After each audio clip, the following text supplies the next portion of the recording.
Ahí me escuchan bien.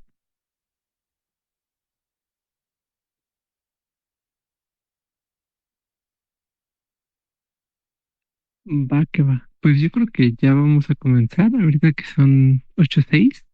Ya ahí si se va uniendo más gente, pues ya ahí se van poniendo al corriente.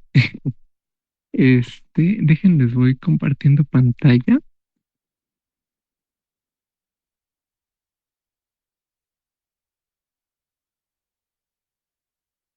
Ahí quedó, creo. Y hoy vamos a ver algunos tipos nuevos de opciones.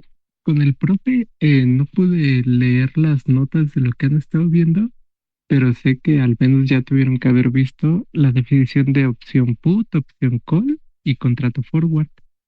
Eh, También supongo ya tuvieron que haber visto la ley del precio único, que esa tengan a la mano, porque cuando les deje su tarea va a ser muy importante. O sea, la mayoría de los primeros ejercicios van a salir usando la ley del precio único y también supongo ya vieron la paridad put-call. Es igual, es muy importante para muchos ejercicios de su tarea. Entonces,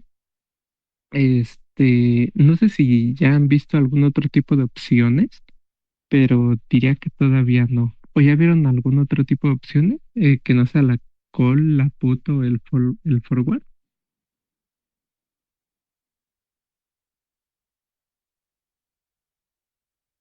Va, que va. Pues entonces, sí, también opciones de arbitraje, porque de ahí les va a ir definiendo más cosas. Va que va. Pues entonces ahorita van a ser como las primeras que van a ver. Van a ver como unas 30 yo creo, opciones diferentes, que ya lo irán viendo con el profe. Pero ahorita vamos a empezar con unas que son un poco fáciles de entender una vez entendiendo bien el concepto de pues lo que son las call y las put.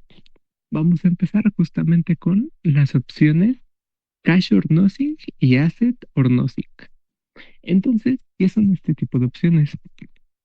Para empezar, son opciones vainilla, que igual ya creo que eso sí ya lo vieron con el profe, que hay tres tipos de opciones o tres estilos de opciones, las europeas, las americanas y las bermudas.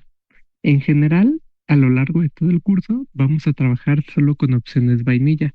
Si le da tiempo al profe, en las últimas semanas del curso van a ver un poco de opciones americanas. Las Bermuda, esas sí no las van a ver porque casi no son comunes, aparte de que son un poco más difíciles de manejar.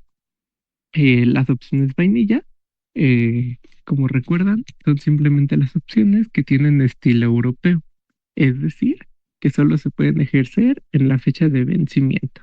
¿Va? Entonces, vamos a empezar con las opciones Cash or Nothing. ¿Qué son estas opciones? Ah, pues son opciones en las que una vez llegado a la fecha de vencimiento del contrato, yo, siendo el poseedor de la opción, voy a poder recibir una unidad monetaria siempre y cuando se cumpla una condición sobre el activo subyacente. ¿Va? Esa es como la idea de las cash or nothing. Entonces, ¿cómo voy yo a poder asociar esto? Pues justamente como su nombre lo dice, ¿no? Cash or nothing. Es que me dice es como de, dinero o nada. Y justamente esa es la idea de estas opciones, donde yo voy a poder recibir una cantidad de dinero, siempre va a ser una unidad monetaria o nada. Veamos más el ejemplo, ya por ejemplo de una call, cash or nothing, ¿no? Y justamente la idea es la misma, ¿no? El poseedor de la call va a tener el derecho, y esto lo quise poner así porque es una frase muy importante que se tiene que aprender, que igual creo que el profe lo menciona mucho, que las opciones siempre me van a dar el derecho, más nunca la obligación, ¿va? Entonces, el poseedor de la call va a tener el derecho, más no la obligación de recibir una unidad monetaria en la fecha de vencimiento del contrato. Hasta aquí todo bien, ¿no? Es básicamente la idea que les dije aquí arriba. Pero ahora lo importante, ¿cuándo creen que se va a ejercer este derecho? A pesar de ser una call cash or nothing, o sea, una call diferente, porque si recuerdan, eh, bueno, vamos a verlo más adelante ahorita. Entonces, primero vamos a seguir con esto. ¿Cuándo vamos a ejercer este derecho de recibir una unidad monetaria? Porque aquí arriba les dije, oye, siento esto. Aquí arriba les dije que íbamos a ejercer el derecho en caso de que se cumpla una condición sobre el activo subyacente.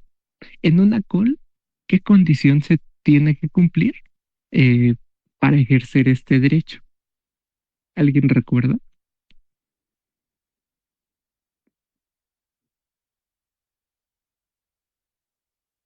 Y que el precio del activo sea mayor al salario.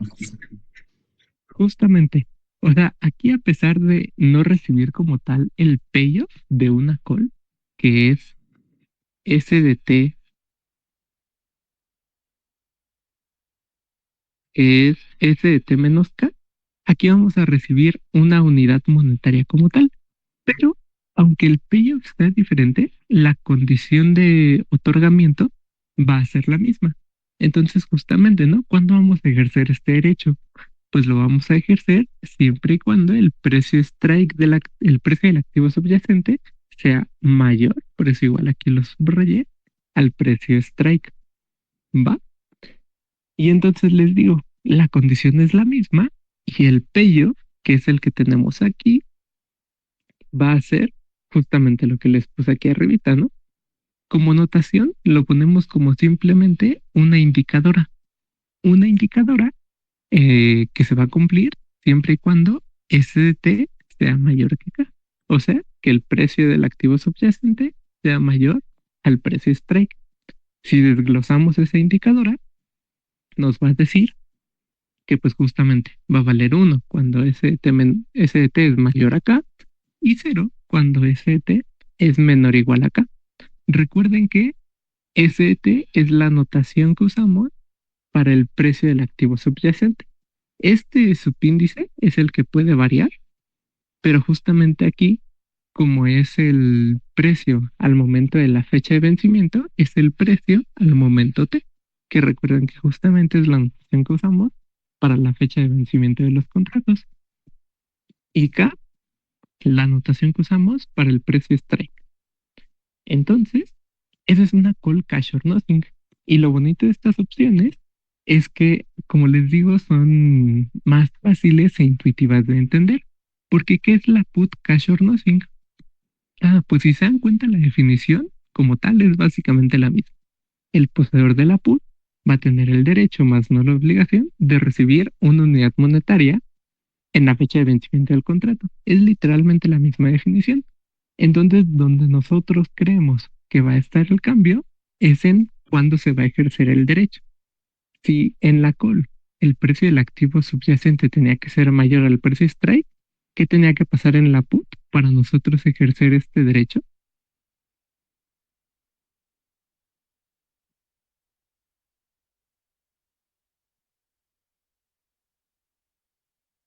Justamente, ¿no?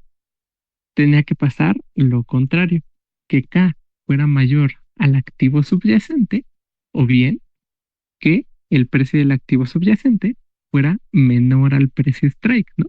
Se lo pueden aprender de cualquiera de las dos maneras. Entonces, la definición es la misma, lo único que cambia es la condición que se tiene que cumplir para ejercer el derecho.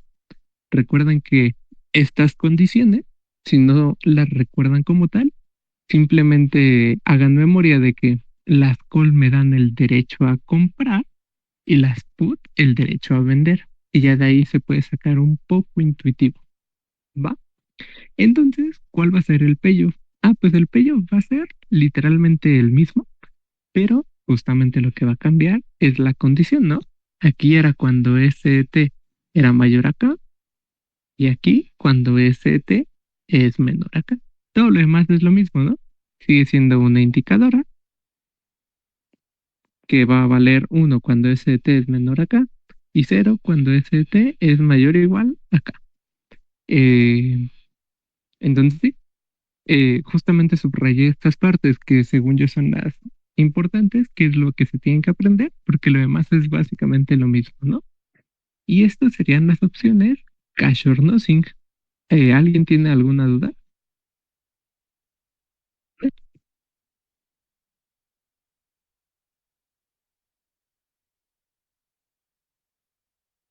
Va, yo creo que no. Les digo que están intuitivas de entender. Entonces, lo único que no dije acá y está importante que vean es que, pues esto me va a dar una unidad monetaria eh, en la fecha de vencimiento, ¿no? Si yo ejerzo el derecho. Pero ¿qué pasa, por ejemplo, si yo quisiera tener 20 unidades monetarias? Ah, pues no tengo que hacer nada más que, en vez de tener solo un contrato, necesitaría comprar o tener 20 contratos de estos, ¿no? Entonces, por eso mismo es un indicador y ya nada más la cantidad de unidades que yo necesite al final de el plazo del contrato, pues sería el número de contratos que yo tendría que tener, tanto para la call como para la put. Y esto es importante porque luego van a tener que armar como payoff, que lo van a tener que hacer de esa manera, ¿no? Como, yo necesitaría 40 call cash or nothing porque necesito 40 acá. Va. Y así como están las cash or nothing, que les digo es dinero o nada, que justamente ¿por qué? Porque el payoff se trata de que me dan una unidad monetaria o nada. Tenemos las asset or nothing, que la idea es la misma. Justamente en este tipo de acciones voy a poder recibir, en vez de una unidad monetaria, aquí voy a poder recibir una acción del activo subyacente. En dado caso que el precio del activo subyacente cumple una condición. La call asset or nothing tiene la misma definición que la cash, donde aquí igual la call me da el derecho, más no la obligación, cosa importante, de recibir una acción del activo subyacente en la fecha de vencimiento del contrato. Nuevamente, a pesar de ser una call diferente porque tiene un apellido diferente, no deja de ser una call, por lo cual la condición para que se ejerza este derecho va a ser exactamente la misma que todas las call que hemos visto, que el precio del activo subyacente sea mayor al precio strike, igual que aquí arriba, ¿no? Entonces, ¿qué es lo que va a cambiar? Si aquí el payoff que me daban una unidad monetaria es este, ¿cuál creen que sea el payoff de una call asset or nothing? Donde en vez de darme una unidad monetaria, me van a dar una acción del activo subyacente en la fecha de vencimiento del contrato. ¿Cuál creen que sea el payoff de esta opción?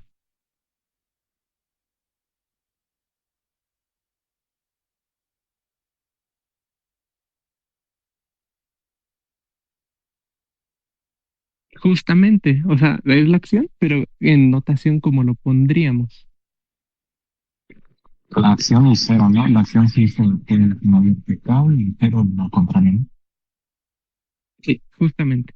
Que lo que dijo su compañero es esta parte de acá.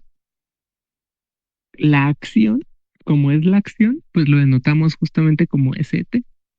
La parte bonita es que este payoff es básicamente igual que el de la cash or nothing, ¿no? Porque ¿cuál era el payoff de la cash or nothing? Era simplemente la indicadora. ¿Y cuál es el payoff de la asset or nothing? Ah, pues va a ser nuevamente la indicadora, pero como aquí no me van a dar una unidad monetaria, me van a dar una acción, pues lo multiplicamos por la acción. Ojo, hay que tener en cuenta siempre que este precio está en la fecha de vencimiento. Es por eso que todas estas acciones tienen como subíndice la T, T mayúscula. Y entonces justamente el payoff es, me da ST cuando es mayor y me da 0 cuando es menor o igual que K. Luego tenemos la put, que nuevamente la definición es la misma, tal cual, esta. Y como la definición es la misma, lo que debe de cambiar es cuando yo ejerzo este derecho. ¿Y cuándo voy a ejercer este derecho? Igualmente que en las anteriores put, tanto en la cash or nothing como en la put normal. Lo voy a ejercer siempre y cuando el precio del activo subyacente al precio strike. Y por si alguien aún tiene duda, esto de cuándo voy a ejercer el derecho, recuerden, no es como tal una obligación. Es simplemente que si yo lo ejerzo en otra situación que no sea esta, yo voy a generar una pérdida. Entonces, es algo que yo quisiera evitar. Por eso es como que solo lo voy a ejercer en esta situación, porque es la única situación en la que yo voy a tener ganancia. Pero por poder, yo podré ejercerlo en cualquier situación que yo quisiera, ¿no? Y el pillo, como teníamos en la cash or nothing, lo que cambiaba era simplemente la desigualdad. Y por eso fue lo que subrayé, porque aquí en el payoff de la put, nuevamente va a ser igual que el de la asset or nothing, y justamente lo único que va a cambiar va a ser la desigualdad, ¿no? Aquí es menor cuando aquí era mayor, y todo lo demás se mantiene igual. Entonces, estos son, diría yo, fáciles de entender porque la idea no es muy compleja. Y lo bueno es que realmente sabiendo, yo diría que solo los nombres, como que uno ya puede hacer memoria y recordar qué son, ¿no? Cash or nothing, dinero o nada, el payoff es simplemente dinero, o sea, unidades monetarias, y asset or nothing, recuerden que asset significa activo en inglés, entonces justamente, ¿no? Activo o nada, el payoff son simplemente unidades del activo o nada, ¿no? Y ya como nota, este tipo de opciones, por su particularidad de ser un todo o nada, también se le conocen como opciones binarias, ¿no? Porque solamente tenemos un uno o un cero, como es el sistema binario, ¿no? Todo o nada. Y estas serían las opciones cash or nothing y asset or nothing. ¿Alguien tiene alguna duda con esta?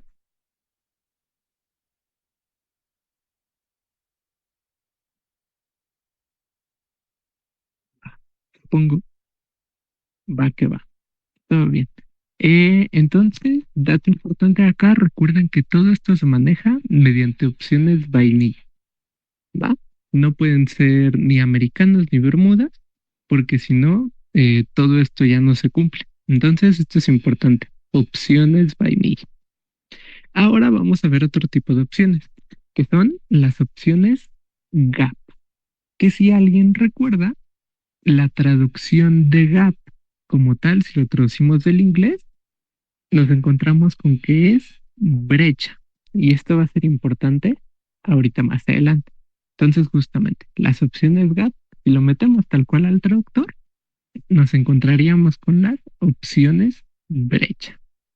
Normalmente la gente no traduce esto, pero yo siento que es un poco más fácil de entender si asociamos los nombres con algo importante.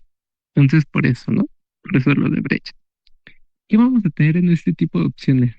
Ah, pues en estas opciones vamos a agregar una nueva variable en toda nuestra notación. Hasta ahora solamente teníamos como notación la ST, que me representa el activo subyacente o el precio del activo subyacente, la K, que me representa el precio strike. Pero ahora, aparte de esto, vamos a agregar una nueva variable, a la cual vamos a llamar trigger, y denotaremos como K2.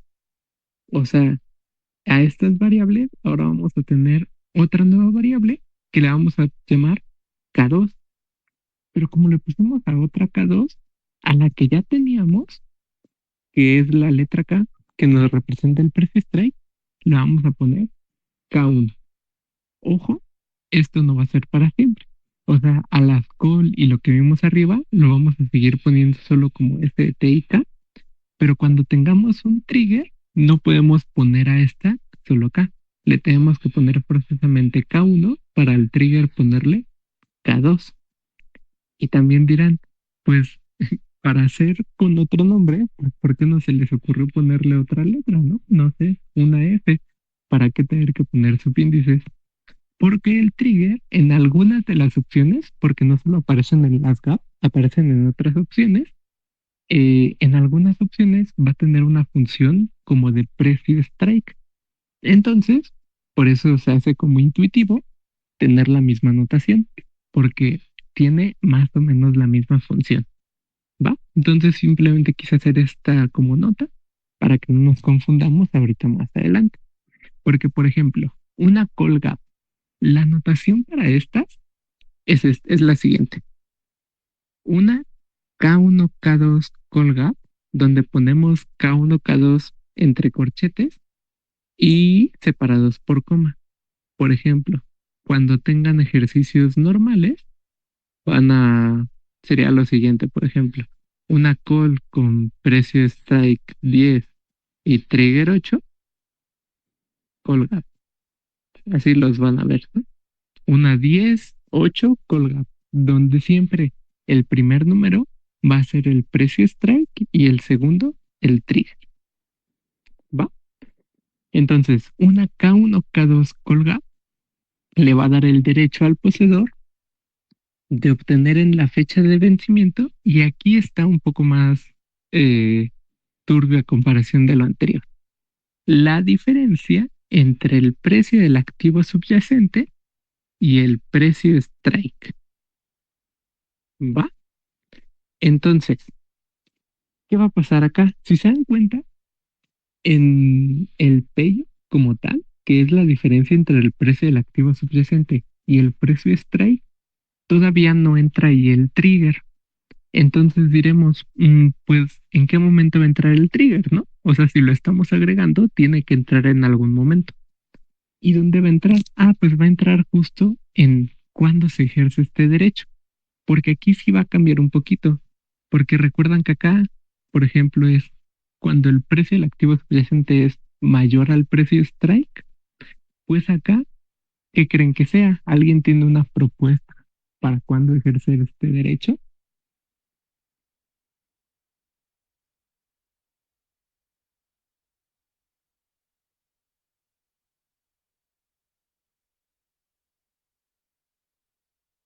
Parecido al de arriba, pero no igual, porque aquí tenemos que tener en cuenta el trigger.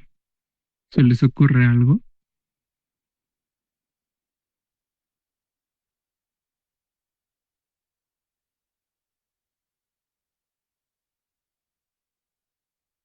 Lo que aquí puede pasar, que le sirve un poco igual como para el tema de intuición, es saber la definición de trigger de inglés a español. Trigger lo podemos definir o traducir como gatillo. Entonces, al ser como un gatillo, esto nos va a ayudar como, un gatillo es como de activación, ¿no? Entonces, justamente cuando vamos a ejercer este derecho de la call gap, pues lo vamos a ejercer cuando el precio del activo subyacente sea mayor que el precio del trigger. Entonces, cuando supere este gatillo, es cuando vamos a ejercer este derecho. Si se dan cuenta, la definición es la misma, cuando el precio del activo subyacente sea mayor, pero aquí en vez del precio strike, va a ser al trigger que nosotros definimos. ¿Y cómo lo escribimos como el payoff? Ah, pues para el payoff, ¿qué quedamos que era? La diferencia entre el precio del activo subyacente y el precio strike. Entonces va a ser S de T menos K1, ¿no? Porque K1 era el precio strike. Ese es el payoff. Pero ahora esto lo vamos a ejercer siempre y cuando el precio del activo subyacente sea mayor al precio del trigger, que lo representamos con esta indicadora, ¿no?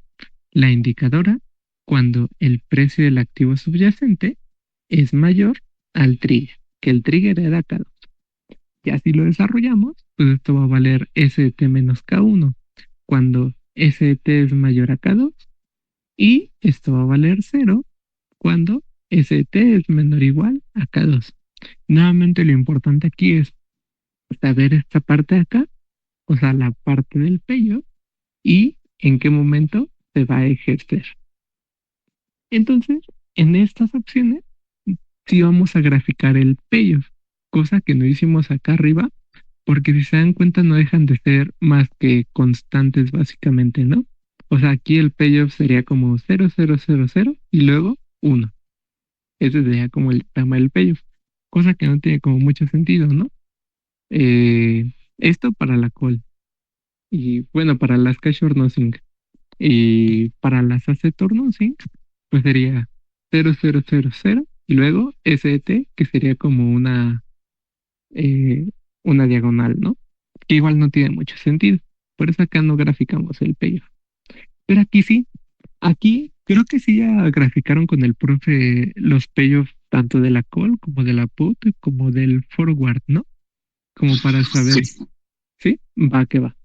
Entonces ya entienden un poco, ya recuerdan un poco la estructura del diagrama.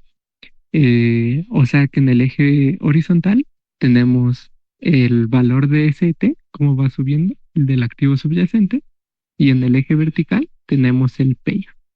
Entonces aquí ya tengo como el diagrama más o menos construido para que ahorita ya solo lo grafiquemos, ¿va? Entonces este es el payoff de la call gap. Justamente podemos ver que aquí no es como tal un solo un diagrama, ¿no?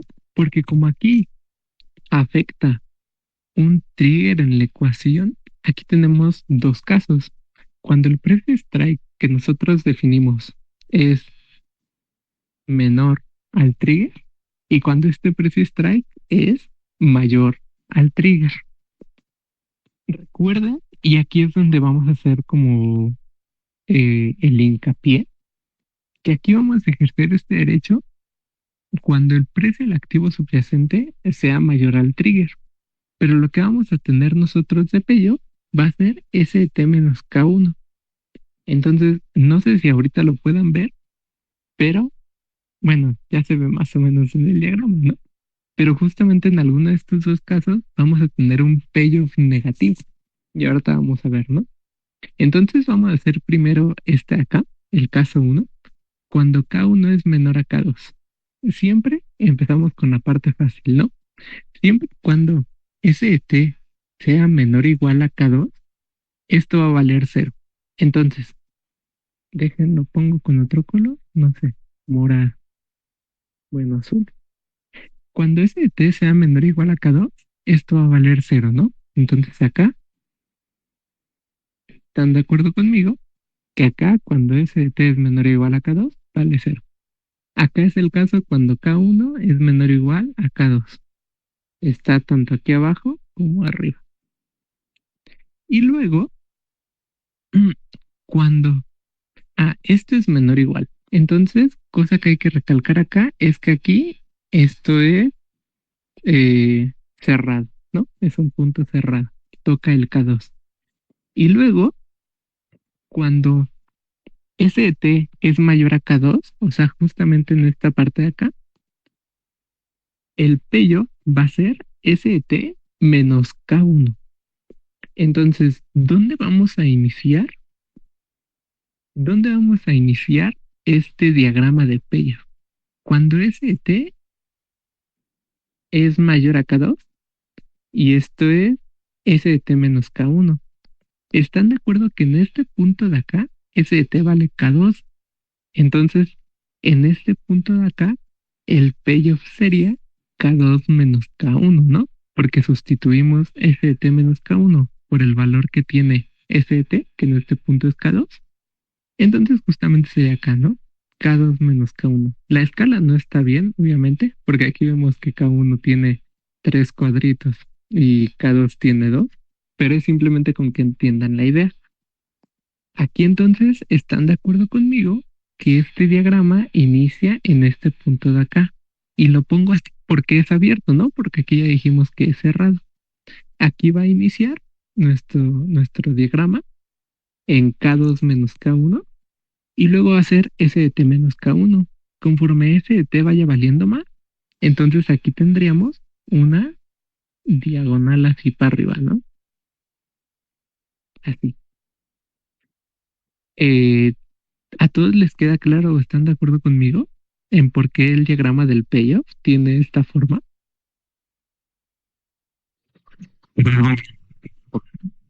Va que va. Aquí, justamente en todos los diagramas del payoff, tenemos como la parte fácil, ¿no? La parte donde hay un cero. Entonces, primero graficamos esa parte. Ah, pues vamos a graficar que vale cero el payoff siempre y cuando S de t sea menor o igual que K2. ¿Qué es lo que tenemos acá, no? Tenemos que siempre y cuando S de t, o sea, este es el camino sobre el que avanza S de t, todo este eje. Entonces, siempre y cuando S de t sea menor o igual que K2, va a valer cero. En este punto de acá, S de t es menor o igual que K2, entonces sigue valiendo cero. En este punto de acá, sigue siendo menor o igual que K2. Por eso primero ponemos toda esta horizontal de acá y todo esto es cuando ST es menor o igual a K2, vale cero. Y justamente como es menor o igual, es que este punto final es un punto cerrado, o sea, contiene al K2.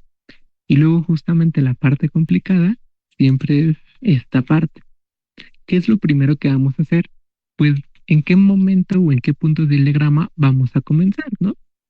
Recordemos que es S de T menos K1. Entonces, ¿dónde va a iniciar nuestro diagrama? Pues en este punto de acá, S de T vale K2. Entonces el pello es S de T menos K1. Pero como S de T valía K2, sería K2 menos K1. Y justamente K2 menos K1 se va a tener que encontrar entre estos dos valores. Si le hiciéramos caso a la escala, estaría por acá, pero para que se vea bonito lo ponemos por ahí. Lo importante es que sea K2 menos K1. Pero el primer punto sobre el que empieza tiene que ser abierto. Por eso puse ese círculo ahí, porque abajo es cerrado, ¿no? Y luego ya conforme va avanzando, por ejemplo, cuando ese t es mayor a K2, pues simplemente tenemos una diagonal, porque K1 se va a quedar fijo y a K1, o más bien a un valor más grande que K2, siempre le vamos a ir restando una constante. Entonces, como esta constante se queda fijo y ese t va a ir subiendo, por eso mismo es que ponemos una diagonal. La inclinación de la diagonal por ahora no nos importa mucho, o la pendiente, simplemente que es una diagonal. ¿Va? ¿Queda claro el diagrama? Ahora sí, un poco mejor. Sí, ya mejor. Va que va. Y entonces aquí es donde entra el nombre de la opción, ¿no? Porque recuerdan que les dije, opción gap u opción brecha. ¿Ya les hace un poco de sentido por qué se llaman así estas opciones? Porque aquí, en esta parte de acá, tenemos justamente la brecha, ¿no? Una gap. Y es básicamente por esto que le ponen a la mayoría de opciones que van con el profe y así, la mayoría de nombres están relacionados con su diagrama de payoff. Es como que, ¿cómo las vamos a identificar? Pues se quisieron pasar de creativos y ponerle las opciones en base a cómo lo grafican. Entonces, eso es bueno para que se pueden acordar, por ejemplo, del payoff y del diagrama y no necesariamente del nombre. Y en cuanto lo grafiquen, pues ya les va a venir el nombre, ¿no? Es como, ah, aquí hay una brecha, entonces es una capa. Y ahora vamos con el siguiente caso, ¿no? Cuando K1 es mayor que K2. Justamente lo puse acá, ¿no? diferente. Entonces, nuevamente, la parte fácil, ¿no? Vamos a hacer la misma dinámica. Vamos a graficar primero el cero, siempre que ST sea menor o igual a K2. Entonces aquí vamos, graficamos en cero hasta que llegamos a K2. Nuevamente es cerrado y hasta ahí vale cero. Lo que cambia aquí es la siguiente parte, ¿no? ST menos K1. Lo que nos importa para saber cómo ponemos esto siempre es el punto de inicio, ¿no? Entonces, aquí, ¿cuál va a ser el punto de inicio? Va a ser el mismo, ¿no? K2 menos K1, porque el último punto en el que estuvimos era cuando ST valía K2. Lo que nos importa saber es en qué punto del diagrama vamos a poner K2 menos K1. Si se dan cuenta que era fácil, porque K2 era mayor que K1, ¿no? Entonces aquí obviamente la resta iba a ser positiva y en particular mayor a K1. Esto ya depende, ¿no? Esto también puede llegar a ser menor que K1, pero es como por términos del diagrama. Lo importante es que es positivo, o sea, se queda siempre de este lado del diagrama.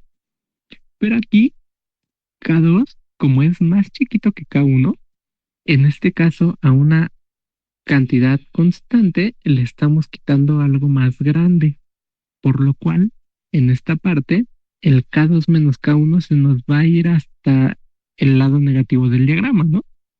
Hasta ahí todos de acuerdo.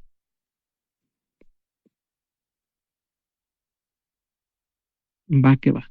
Nuevamente, esto puede ser, ya sea que encontremos K2 menos K1 entre menos K1 y menos K2, o también lo podemos encontrar por acá, ¿no? Ya depende del número que sea.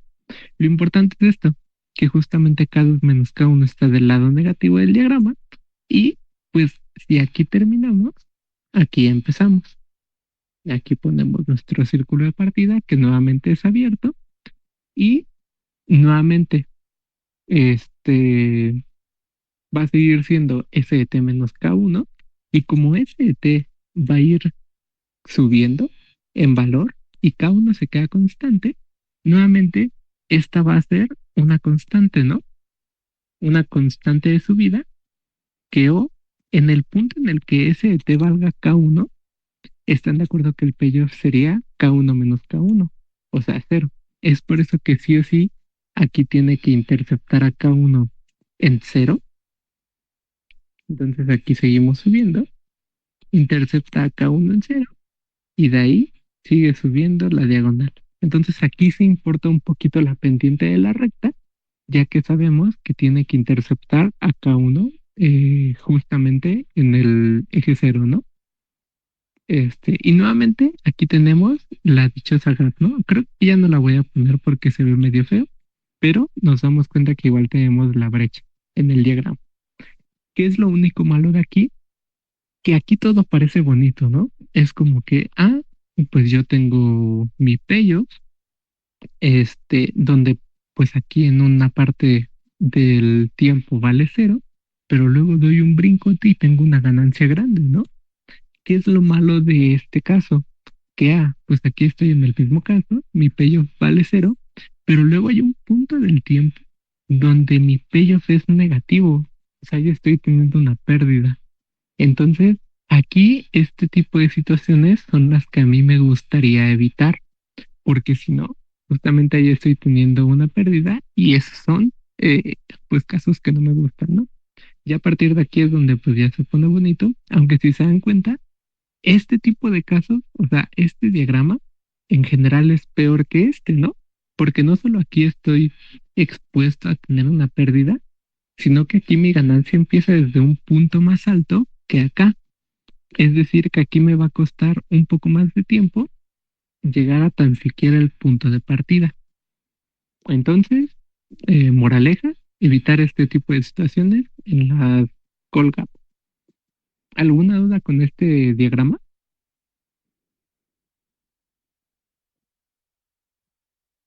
Va Creo que va, que no. va que va. Supongo que no, entonces, de lujo. ¿Algo más importante de la colga? Creo que no. Entonces, ahora seguimos, pero con la PUTGAP, donde nuevamente aquí, por ejemplo, la definición o la notación es la misma, K1, K2, PUTGAP, y la definición sigue siendo la misma, ¿no? El derecho al poseedor de obtener en las fechas de vencimiento, solamente que aquí ya entra un poco más la esencia del put. Recuerdan que la call, una call normalita, el payoff es ST menos K. Y en una put normalita, el payoff es K menos ST. Entonces, aquí entramos nuevamente como a esa esencia, ¿no? Le da el derecho al poseedor de obtener la diferencia entre el precio strike y el precio del activo subyacente, cosa que es lo inverso a lo que tenemos acá, ¿no? Que aquí era el precio del activo subyacente menos el precio strike. Entonces, eh, ¿cuándo vamos a ejercer este derecho? Pues vamos a seguir la misma idea que con el call, ¿no? ¿Cuándo ejercemos este derecho? Cuando el precio del activo subyacente era mayor al precio del trigger. ¿Cuándo creen que vayamos a ejercer este derecho? Ah, pues cuando el precio del activo subyacente sea menor al precio del trigger.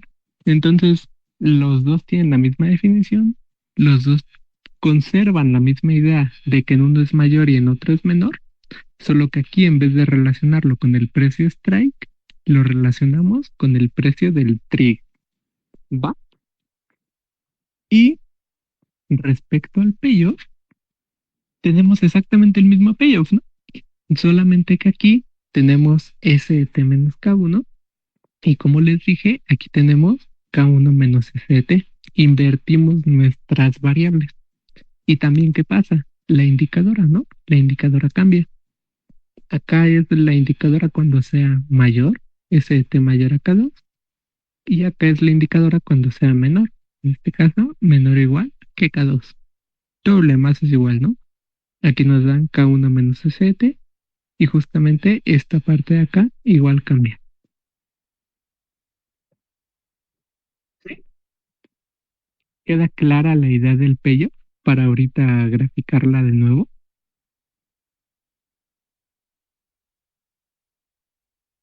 Va, va que va. Entonces, ahora vamos a graficarlo y ya con eso terminamos por hoy. Eh, Aquí, si se dan cuenta, el orden va a ser diferente. Porque aquí vamos a empezar con el mismo caso, ¿no? Cuando K1 es menor que K2.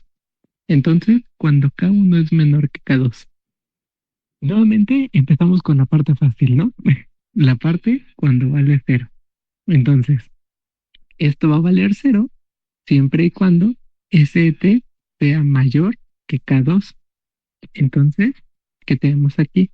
Esto vale cero siempre que ST sea mayor que K2, ¿no? De aquí para adelante. Y en particular, como aquí es mayor, abierto, entonces aquí nuestro punto de partida va a ser abierto, ¿no? Y ya de ahí seguimos. Esa es la parte fácil, ¿no?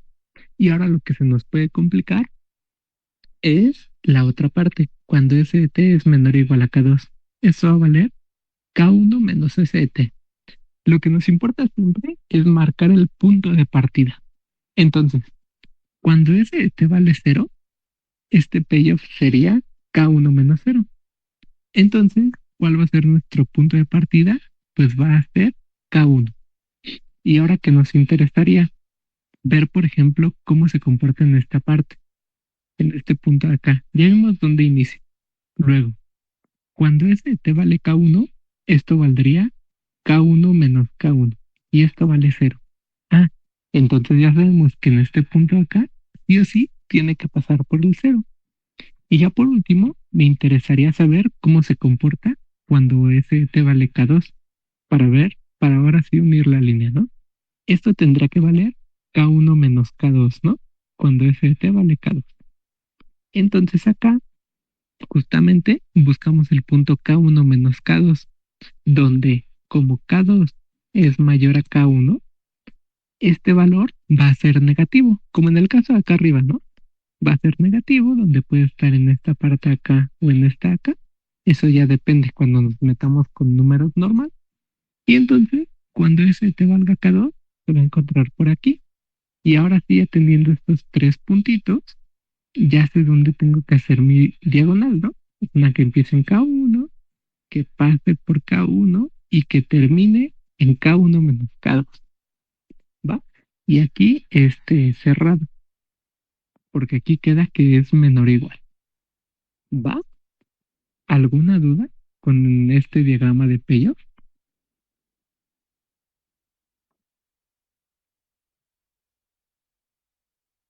Va que va. Aquí nuevamente, si se dan cuenta, a pesar de ser una put, como es una put gap, nuevamente encontramos esta brecha, ¿no? Eh, y aquí, en este caso, al contrario de acá, si se dan cuenta en una call, en este caso no teníamos pérdida, pero una put, como es el inverso de la call, aquí sí tenemos una pérdida. Siempre y cuando ese test entre K2 y K1, aquí es donde vamos a tener una pérdida y donde vamos a querer evitar este tipo de situaciones, ¿va? Porque pues esas no nos gustan. Y luego, ya nada más, vamos a graficar la otra parte cuando K1 es mayor a K2, o sea, el precio strike es mayor al trigger. En este caso, nuevamente vamos con la parte fácil, ¿no? El cero va a valer cero siempre que ST sea mayor a K2. Entonces va a valer cero siempre que sea mayor a K2. Como es mayor, el inicio es abierto y de ahí sigue. Y entonces lo único que nos importa es ver dónde iniciamos y dónde terminamos, ¿no? Entonces, cuando ST vale cero, ¿qué tendremos aquí? K1 menos SDT, que sería K1 menos cero. Entonces, nuevamente aquí partimos en K1.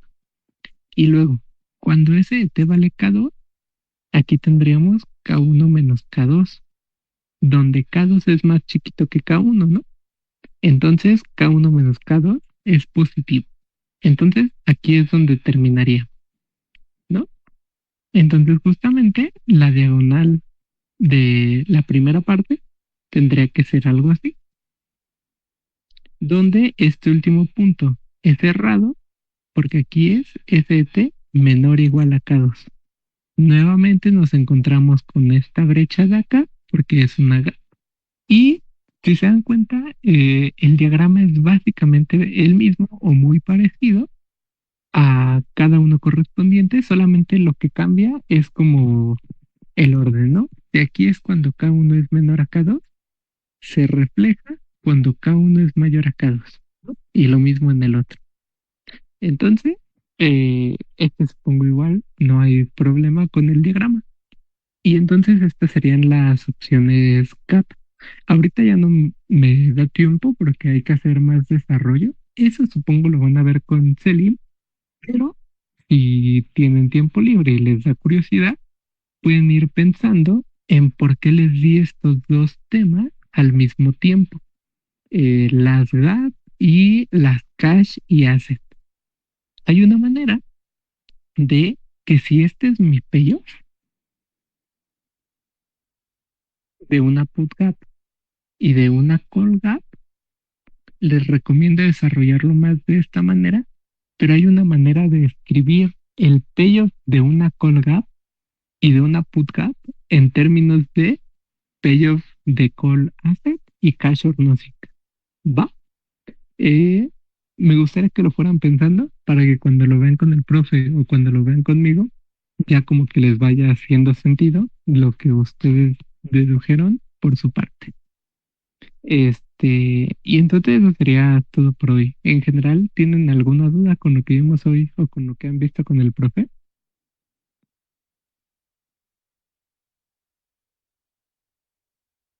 ¿Mandé? Ah, va que va. Entonces, pues mañana ven al profe y el viernes supongo los vuelvo a ver yo. Ven al profe miércoles y jueves.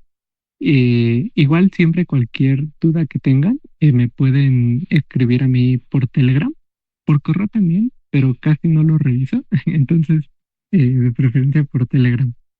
Ahorita les subo estas notas igual para que las tengan ahí y Ya los veo el viernes entonces. Cuídense mucho y tengan bonito día. Hasta luego.